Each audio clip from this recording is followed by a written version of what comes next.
Hey Ryan, how do you feel about boners? Well, that's not how we're opening this. That is absolutely how we're opening this. No. I mean, I'm the one who has the edit powers, man. I mean, I'm not. What I mean to say is, I don't give a shit if you use this to start. What I'm saying is, I'm not responding. I'm not dignifying. I've already done it, man. Choosing not to respond is in fact a response. All right, we're headed to the Hollow Bastion. Yeah, hey everybody, welcome back to Pajodcast. No, I thought we had to fight Riku. We did that already. Do you want to do a recap, Ryan?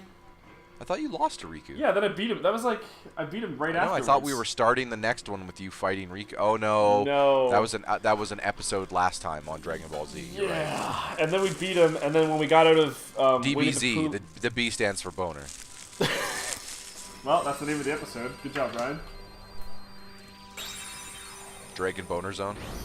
No, just the B stands for boner. No. That makes me wonder. They don't show any of that stuff in Game of Thrones. Do dragons mate, or are they just mythical? Well, she just gets eggs and they hatch, but where do those eggs come from? Dunno.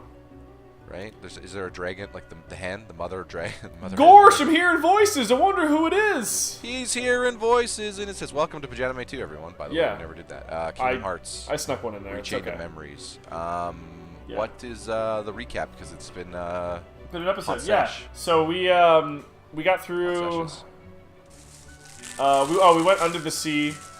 We hung out with Ariel in her weird porn voice. But Belle, I don't understand. We got Belle and Beast. Yeah, here we'll get out of this cutscene and we'll do the recap. Okay, we're gonna rescue you. We're back. Well, this isn't really a cutscene. No, but you know. I'm sure she's gonna say yes. So I was gonna say she did not ask for his help. No, that's kind of her move. Doesn't matter anyway. I'm not going back with you, motherfucker. Yeah, come on. You know he's gonna. Belle, do you know what you're saying? You know he's gonna fin you there. How could you stay here with that bitch? Which? Think you're gonna fight? Oh, it could be Maleficent. Yeah. I wonder if we get Ansem too. Now leave before she finds you. Oh, I mean, you know Ansem's gonna be around. If not, only remember. Belle, why? Hey, at least Donald and Goofy didn't fucking abandon us this time. Not sure what's going on. Is everything okay? Clearly not. Clearly not everything's okay. There must be some reason she said those things. She doesn't love me anymore. No one could care for a beast like that. He doesn't want your pity, motherfucker. Oh god, it's more masculine Eeyore. Well, no one would ever help me on purpose. Beast is just a giant tortured emo. Tortured beast. Sure, wish there was something we could do for him. Sure thing, Goofs. Hoyle. Okay. So yeah, we went to Atlantica. We saved Ariel's world of whatever. We came back. Tried and gave it to the thing. Yeah. The memories happened. That's what happened. Then we had a fight with Riku about Naminé, and the controls are the opposite of Rogue Legacy. This is gonna be fun.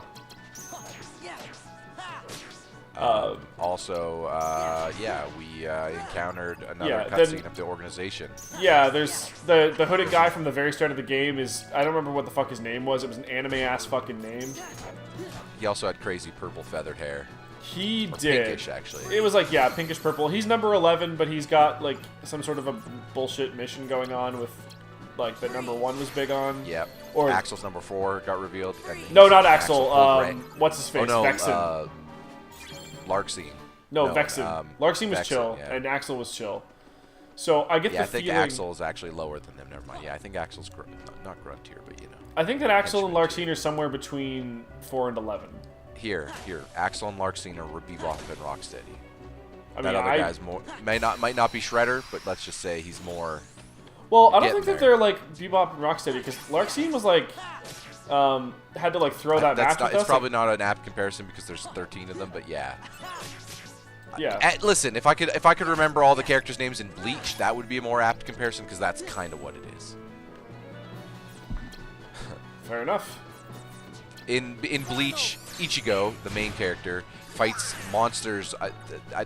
People are gonna eviscerate me because I'm probably not getting all this correct, but he fights monsters that like come through some portal from some other fucking dimension, and that's not exactly what's going on, but like Yeah. Really good at there's when he goes to the other world, there's like a group of like numbered. They're not completely numbered, but like it's like a similar an organization to a degree, and they're all wearing like they all definitely wear black and have different quirks and their own unique weapons that sync to their anime abilities. You know what I mean? All that stuff.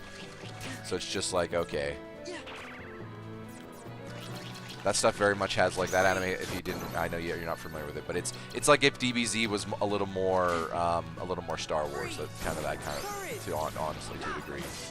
Yeah. Because like when I say all the characters have their own weapons, like I mean like they make a big deal about how like your weapons have personalities too. Like you communicate with them. You know what I mean? Like there's a whole thing about getting your weapon and each person's weapon does something. Like it not only does it have positive attributes, it sometimes has negative attributes. That's always contributing to yourself. Like I remember there was one guy who whenever he uses it, you know the emo thing, he has to drain himself of energy to fuel it. Yeah. There's others where it grows with you. So as you change in personality, it changes. Like there's tons of shit with it. Like basically, it's all about its weapons. Okay. Did you ever watch Bleach? Yes, not all of it. It's like there's just a million way too episodes, much isn't of it? Yes. Yeah. No. I didn't realize how DBZ was. I had a friend at the time who Shane and Dane know. His name is Matt. He had, at the time we were getting into anime, he had showed me Bleach, and he just gave me a bunch of seasons. And I think I got to about season 4 or 5, but there's just so many filler episodes, and he was telling me skip certain seasons, but I was like, you can never do that. Yeah. I can't do that. There's gonna be one little detail I miss, but it'll bug me, so I can't do that. Ryan's TV watching habits are. Cloud. There's just.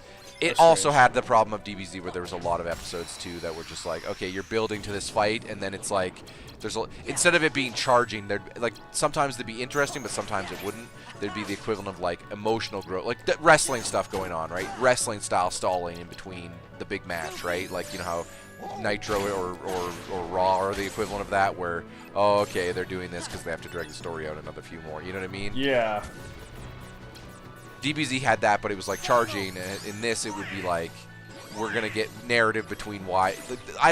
When I say narrative too, I mean they're literally the two people who are fighting are standing from each other about to fight. Yeah. But they're gonna spend two some episodes time chatting talking about to each other. Yeah. Yes, about everything under the sun.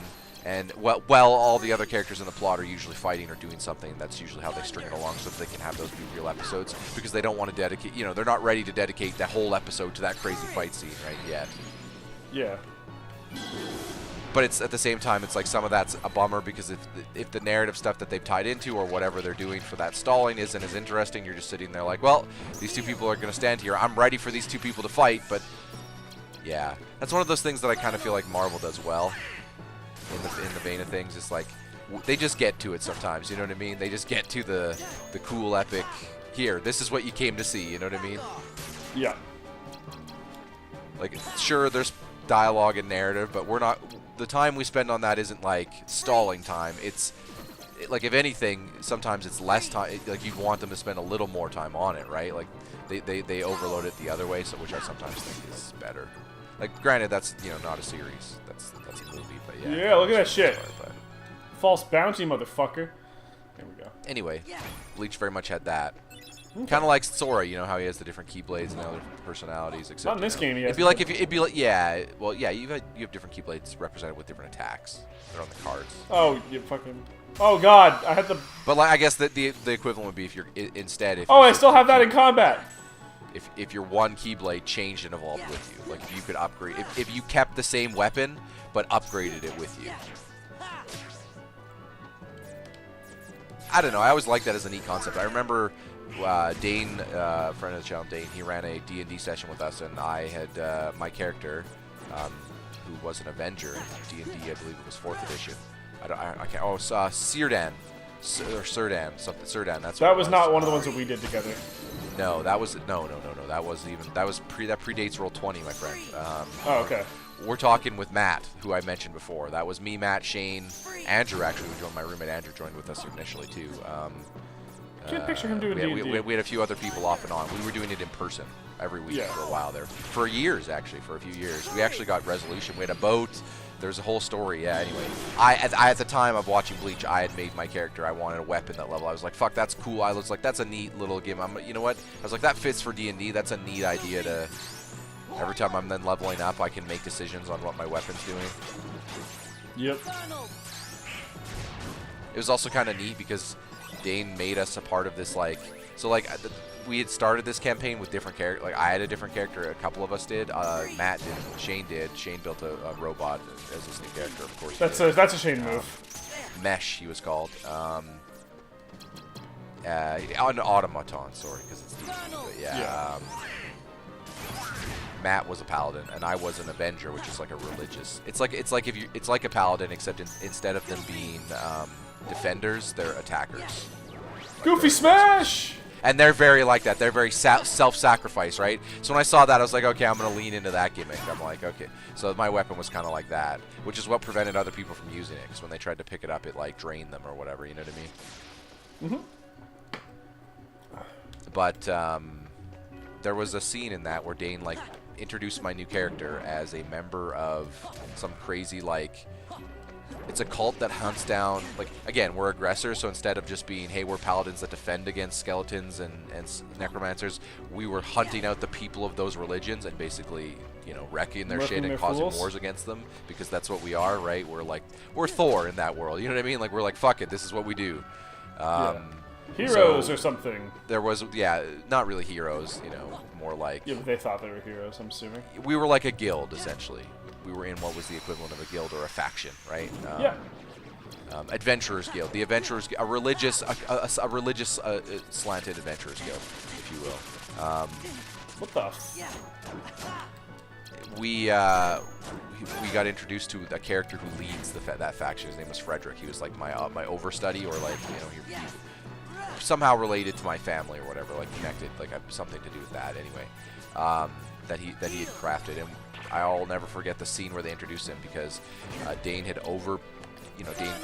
was giving us a hard encounters to see how well we could do it, and he gave us an over-leveled Chimera, and we were really happy. We almost died. So Dane had planned, you know, that if we were almost going to die, that he'd have Frederick come in and save us. Deus Ex and how he had Machina him save us, yes, is he just walks in and we're just like struggling against this, and he just uses his weapon and just literally slices up the middle, one half, like anime, one cut in half, the Chimera, and then just stands there, and we're like, okay, maybe this, like, the initial impression, like, okay, maybe this faction knows what they're talking about here. Maybe they're, and like Dane was like, yeah, Frederick's basically on the, I believe it was like, once you hit like level either 10 or 12 or above, you start, I believe you become god tier or whatever they call it, like, you know what I mean, you're no longer of the mortal plane, you are a bigger figure than that, right? Like, you're a religious entity almost, right? And that's when I started to go, oh, okay, I'm on board with this, because like I understand what you're going for here. We would later also become god tier and fight a giant kraken with our boat, because we had a boat fortress. Couldn't fly, but it did use water. Or maybe it was an air fortress, because we were in we weren't in Numenera, but we were in another, not Forgotten Realm, not traditional D&D. There's another one that we were in. I don't remember specifically what it is. But that was the longest D&D session I'd ever done. That was we got a lot out of it. We eventually did move to Roll20 and equivalents. We moved to something else before Roll20, because Roll20 wasn't a thing yet. Yeah. I can't remember the name of it. It was a program you download though. As opposed to a website. In fact, I might have used it with you once. I only ever remember using Roll20. Nah, did I use Roll20 when I played with you and Noah and Damien and Chris? I don't think we ever actually did a full... We didn't do a full game, but we played like 2 sessions. No. Where I was GMing. Yeah, I don't remember this at all. Yeah, that's what I'm saying. This might have been so long ago that I'm pretty sure that was when we used the application, and it was decently complicated because I had to get you guys to also download character generators. It was a pretty elaborate thing. We did D&D 4th. I put you guys in like an ice dungeon or something, I remember correctly, and you guys Noah. I remember Noah really goofing around. It was fun. Yeah. None of this rings a bell. Yeah. What the fuck? Where did that guy come from? Ha, that was funny. He charged you. George! Gorsh! But yeah, no, that D&D session, it was always interesting. And Bleach, you know. I've debated on returning to it, but honestly, I'm more interested in returning, I think, to returning or actually giving DBZ a chance with, what's it called, Kai. Yeah. Because it seems like that's edited to be not as... Stupid. Yes. I'm not going to say that doesn't mean I won't have problems with some of it, because I didn't think DBZ was perfect up until that point. I thought, Well, yes. DBZ to me was like lamer Power Rangers. At the time I was first exposed to it. It wasn't that it wasn't cool, it was that I liked the idea of people turning into things that could then, like giant mechs, better. I was like, that's cool, that's cooler than shooting things out of your hands. I was like, yeah, to me Goku was like, yeah, I guess you're kind of cool, but I mean Ryu's kind of cooler than you. And like he's doing that thing. He's doing what you're doing better in my opinion. Goku's just so lame. You know what I mean? Always he's very at the time I was less, encapsulated with him. Yes. He was very much more Sora, he was very much more, I'm just going to smile my way through it. Yeah, but whenever things would get serious, like, there would always be like a tonal shift for Goku when he was just like, oh, actually, like, fuck keep in you, mind, it's I was watching on. the American. So, like, the tonal shift you're talking about to me is, instead of it, like, from what I understand, the Japanese version was pretty violent of DBZ, like, oh, yeah, of super course. bloody stuff. From what I understand, that, like, anyway, as well, sorry, not you get me all trailing thought here. Anyway, what I'm actually trying to say is, the American version Goku seemed to me, obviously I didn't have to reference at the time, but a little more, hey, I went from Sora to John Cena, like, now I'm going to take you serious like Mark Wahlberg does in his latest movie. Not now I'm going to take you serious like Goku probably actually does in the Japanese. Yeah. And again, right, they were gearing it for kids, so maybe they wanted, platitudes and yada yada. John Cena was there for a reason. Yeah.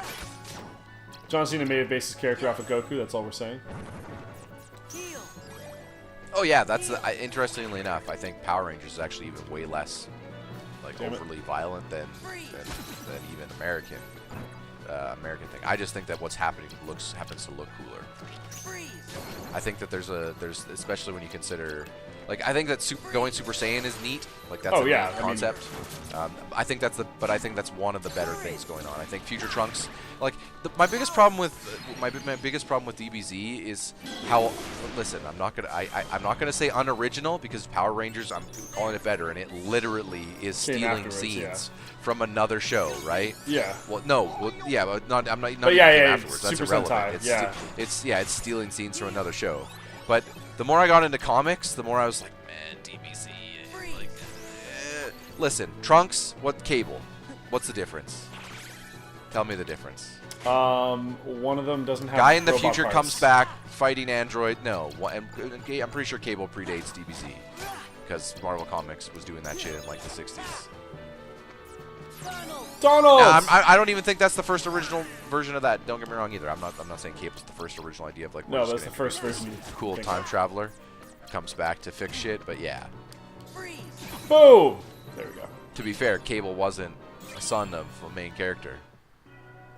Yeah. So suck on that. What? Come on. That's like early level stuff. Kid Trunks comes in pretty sure in like what? It's like season it must be early, season 1 to 3. Third arc. Yeah, okay. It's the Saiyan Saga where Vegeta is like the main villain, and then they go to Namek. Yes. And then I remember from playing all those video games back in the day, Budokai and all those, those Tenkaichi. Yeah, the ones where they were third-person fighters. Yeah. My friend who was from Super into DBZ, that's kind of my exposure to all DBZ is him. That we used to always play those. I actually thought those had some decently redeeming things. It was mostly like I played them kind of like I played Mortal Kombat, where it's like, oh, let's just charge up and see all these crazy super moves. Yeah. Hey, let's get to the for me, it was like, oh, I could do DBZ whenever I want. Then it was like, instead of having to deal with charge episodes, I could just, hey, let's hit a few buttons here. I wanted to see a super spirit bomb or whatever. You don't have to wait 12 episodes for that shit? Yeah.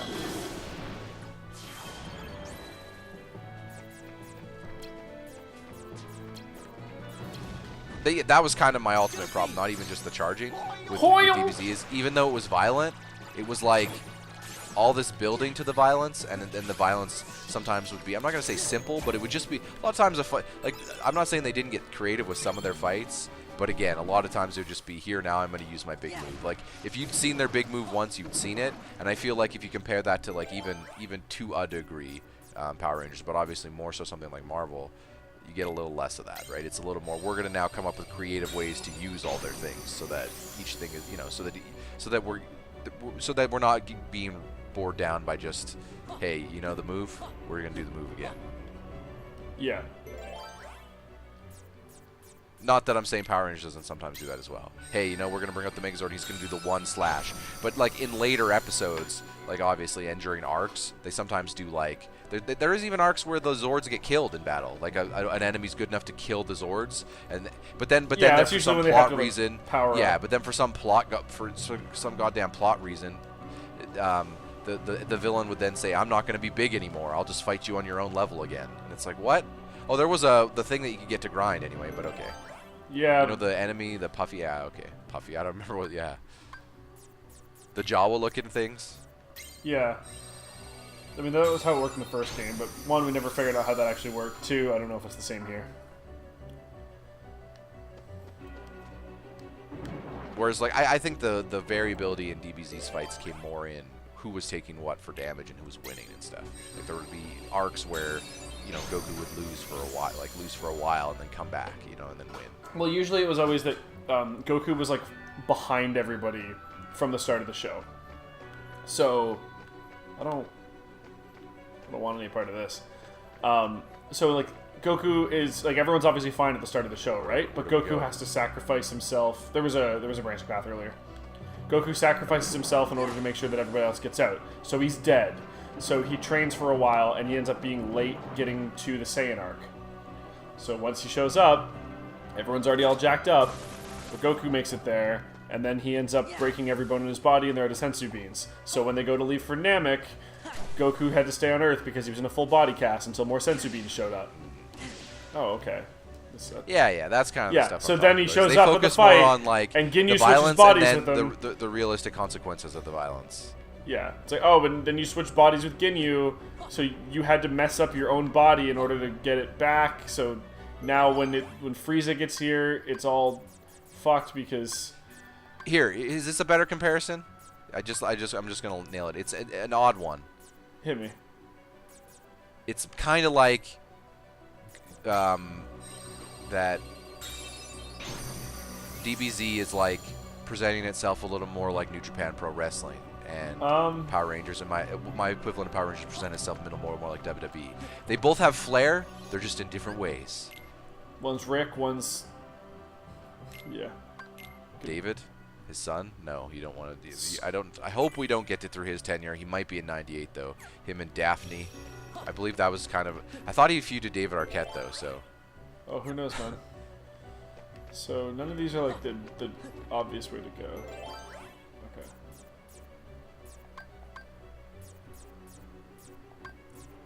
I only mean tonally for that comparison. It doesn't really work when you start analyzing structure because technically New Japan's the one that tries to go for more crazy matches. Yeah, of course. But I meant in terms of like how they present gimmicks and characters. Everything's a little more straightforward, and it's more about, you know, getting to it to a degree.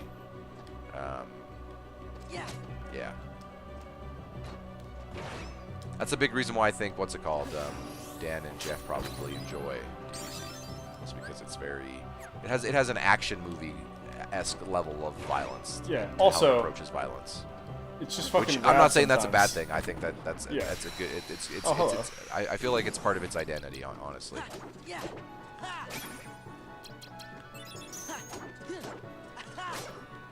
Bleach was also equally. Bleach and DBZ have a lot. Bleach is like again. I just think it's maybe a little more anime version of DBZ. Mm-hmm.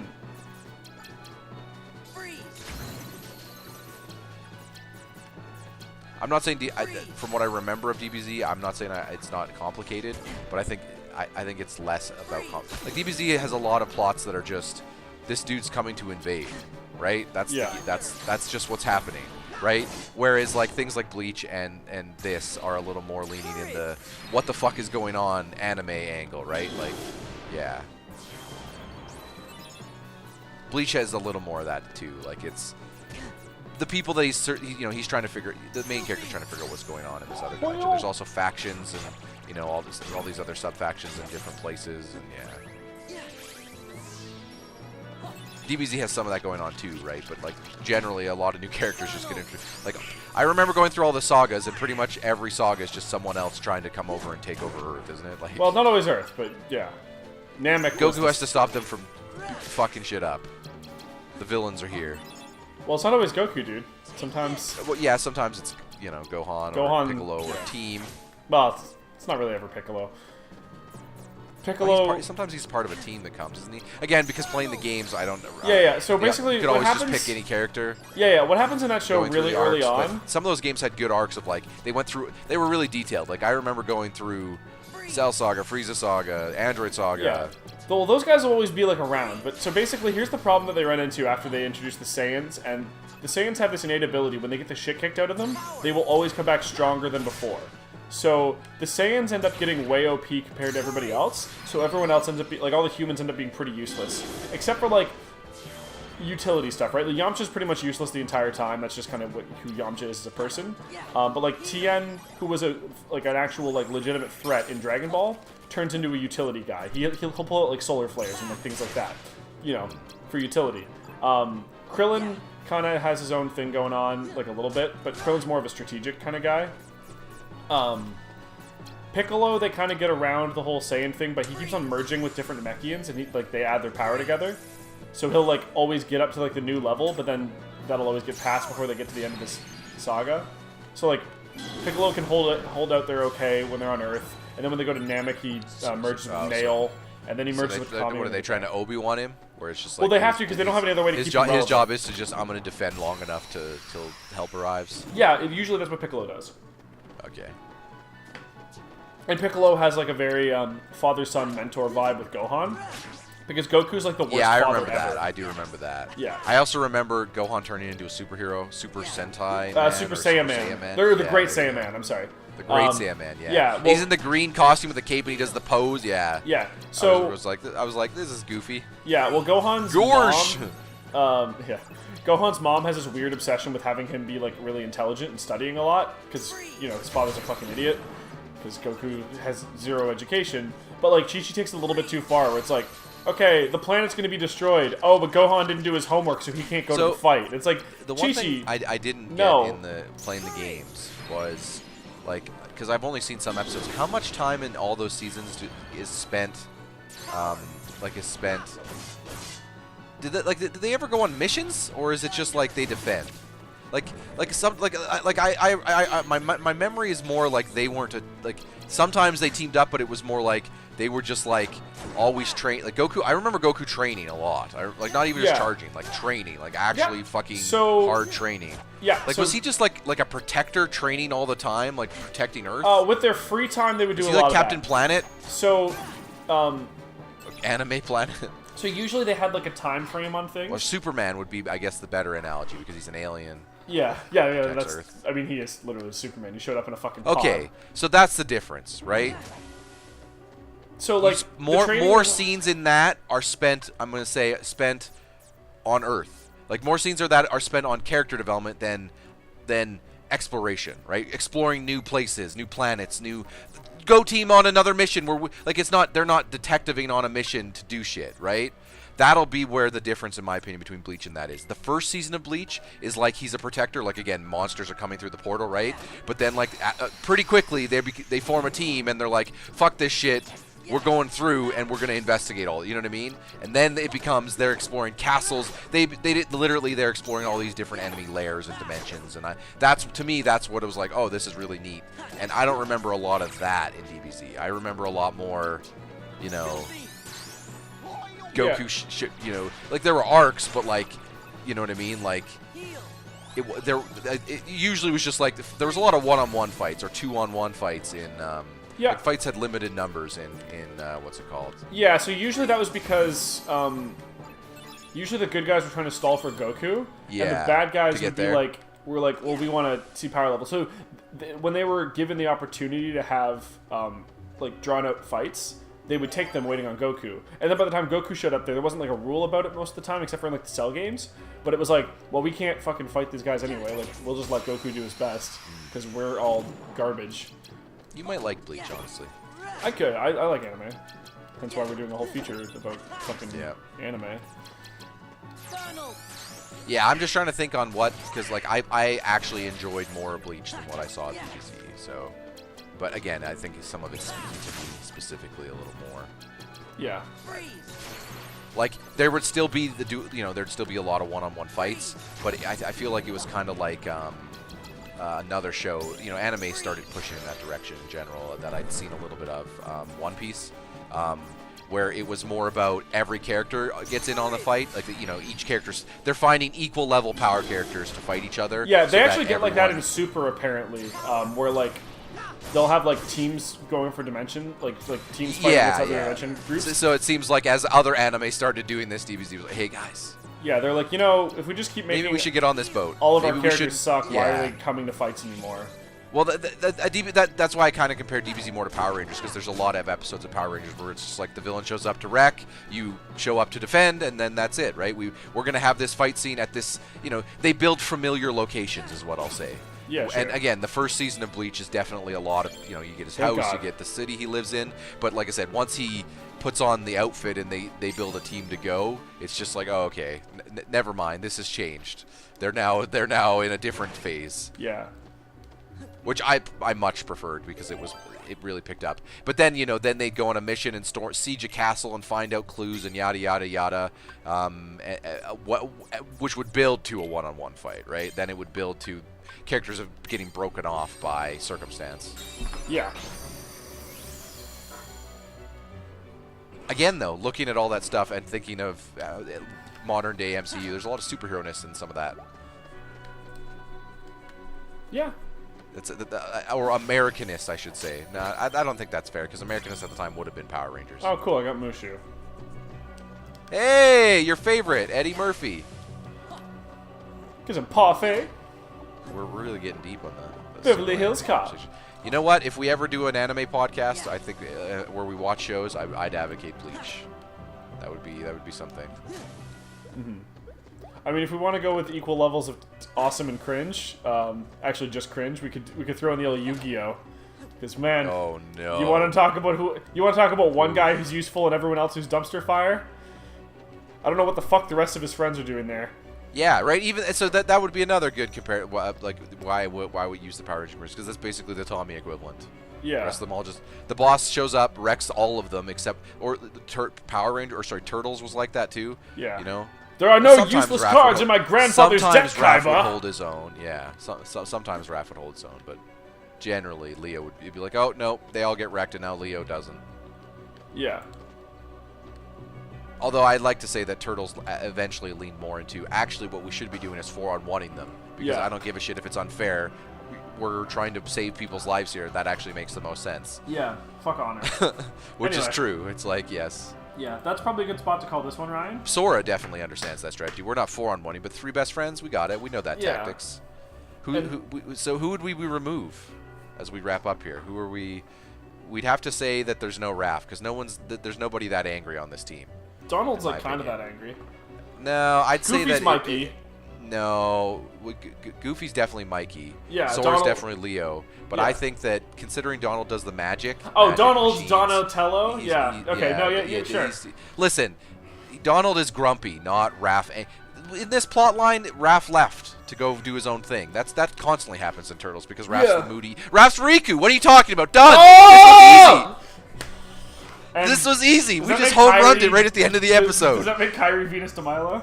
No, that makes Kyrie April O'Neil. Red hair. Oh, man, this was the easiest. Boom. All right. And Mickey is Shredder. Mickey is Splinter. And Ansem is Shredder. We totally nailed this. Yeah. Holy shit, this was easy. And whichever side character you have Turtles is Casey anime. Jones. Confirmed. 100%. 2018. Yeah. Whichever side character gets to be Casey Jones. And with that, all I have to say... Squall probably, because you see him the most and he's your sidekick at the beginning. Who, sorry? Maybe. Squall probably. Sure. He's Casey Jones. And with that, all I have to say... is Goongala Goongala. Gongala. Oh no, it's Goongala. You're right.